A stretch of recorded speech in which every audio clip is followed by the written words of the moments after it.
அன்னமிட்ட பேரெல்லாம் அநேக கோடி வாழவே, சொன்னமிட்ட பேரெல்லாம் துணத்தனங்கள் பண்ணவே, விண்ணமிட்ட பேரெல்லாம் வீழ்வார் விடுநகரிலே, கண்ணமிட்ட பேரெல்லாம் கடந்து நின்றல் திண்ணமே, அன்னமிட்ட பேரெல்லாம் அநேக கோடி வாழவே. பசி தீர்த்தவங்களாம் நல்லா இருக்கட்டும், ரொம்ப காலம் வாழட்டும். சொன்னமிட்ட பேரெல்லாம் துரைத்தனங்கள் பண்ணவே. நிறைய சொன்னலாம் வச்சுங்கிறாங்களாம், துரைத்தனம் பண்ணேன் ராஜாவா அப்படின்னு. விண்ணமிட்ட பேரெல்லாம் வீழ்வார் நின்றே. விண்ணமிட்டவர்கள் அப்படின்னு சொன்னால் வீணாக பேசுபவர்கள்லாம் நகரத்துக்கு தான் போய் செய்வாங்க.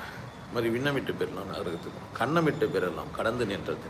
கண்ணமிட்டு இருந்தாங்களா, என்னையை கண்ணமிட்டு இருந்தா, என் குருவை கண்ணமிட்டு இருந்தா அவர்கள் இது எல்லாத்தையும் கடந்து நிற்கவும் முடியுன்ற இறை தரிசனம் உண்டாகும் அப்படின்ற.